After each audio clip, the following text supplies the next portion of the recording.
वर्णन केलं चैतन्य चरितामृतमध्ये. आपल्याला सर्वांना माहिती आहे, ब्रह्मांड भ्रमिते कोण भाग्यवान जीव. ब्रह्मांड भ्रमिते, जे ब्रह्मांडामध्ये काय करतात जीव, बरेच भ्रमण करत असतात. लाखो करोड जीव भ्रमण करतायत. तुम्ही सर्वजण समजदार व्यक्ती आहात, तुम्हाला कळतं, माहिती आहे. आता सुद्धा इथं लाखो जीव पडलेले आहेत, माहिती. लाखो जीव भ्रमण करतायत आता इथे आपल्या समोर. जे दिसतात काही, दिसत नाहीत काही, असे सूक्ष्म जीव आहेत अनेक. तर ते आपल्याला दिसत नाहीत, पण ते एक्झिस्ट आहेत, अस्तित्वामध्ये आहेत. आता भ्रमण चालू आहे.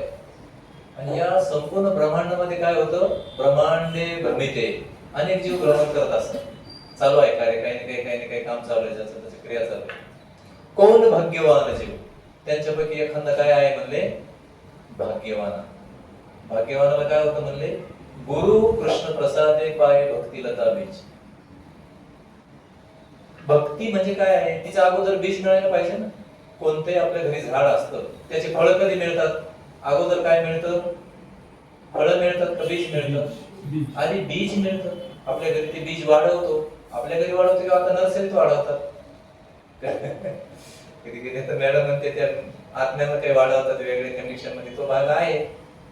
पण हृदय जे आहे, म्हणलं हृदयाला क्षेत्र मानले आपण. काय म्हणले, हृदय क्षेत्र आहे. या क्षेत्रात काय लावलं पाहिजे, बीज लावलं पाहिजे. कशाचं बीज,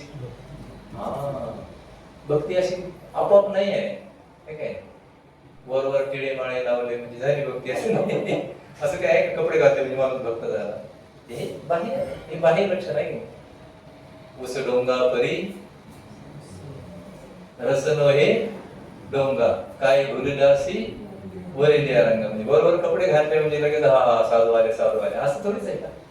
नाही, हे तर बरंच बाह्य लक्षण आहे. बाह्य लक्षण ठीक आहे, बाह्य लक्षण थोडं मदत करेल, पण अंतरंगामध्ये जर काही बदल नसतील तर बाह्य लक्षण किती वेळ मदत करतील. त्या व्यक्तीला संतोषाने आनंद मिळणार नाही, तो भक्त होईल.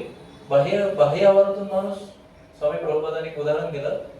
स्वामी प्रभुपाद म्हणाले, एक ग्रस्त एका मोठ्या कार्यक्रमाला गेला. मोठ्या कार्यक्रमामध्ये चीफ गेस्ट, मुख्य पाहुणा जातात ना आपण कधी, आपल्यापैकी जातात काही जण चीफ गेस्ट. आता मुख्य पाहुणा म्हणजे सर्व लोकांचं आकर्षण असतो, तो चीफ गेस्ट. ती चीफ गेस्ट रस्त्यानं जात असताना त्यांना ऍक्सिडेंट झाला. ऍक्सिडेंट झाल्यामुळे त्यांना पायाला फ्रॅक्चर झाला, म्हणजे पायाला थोडं खरचटलं, जखम झाली किंवा फ्रॅक्चर झालं किंवा वेदनायुक्त काम झालं. ते गेले आणि डॉक्टर कडून बँडेज वगैरे टाकून दिले. त्याला बँडेज वगैरे मारल्यानंतर पट्टी वगैरे मारून घेतली. आता आणि टाय कोट सूट बुटामध्ये होते, वरतून पॅन्ट सोडून दिली आणि आतमध्ये ते जखमेला पट्टी मारली. आता चीफ गेस्ट गेल्यानंतर, तिथे गेल्यानंतर ते हसत होते बळजबरी, असं भासवत होते की मला काही दुःख, पण प्रत्यक्षात म्हणाले त्यांच्या पायामध्ये प्रचंड वेदना होत होत्या. बाहेरच्या लोकांना ते कळत नव्हतं. बाहेरून ड्रेस घातल्यामुळे त्यांना वाटत होतं पाहुणा किती सुखी आहे, चीफ गेस्ट किती खुशीमध्ये आहेत, दीप प्रज्वलन करतायत आणि इकडे लोकांबरोबर हस्तांदोलन करतायत, मोठं भाषण करतायत, वा वा असं तसं. तसं कधी कधी एखादा साधू भक्तीला तर बीज जर वाढलं नाही तर वरतून ड्रेस घालून सुखी वाटेल, तो दिसेल, भक्तही भक्त म्हणून राहील, पण त्याला संतोष आणि आनंद मिळणार.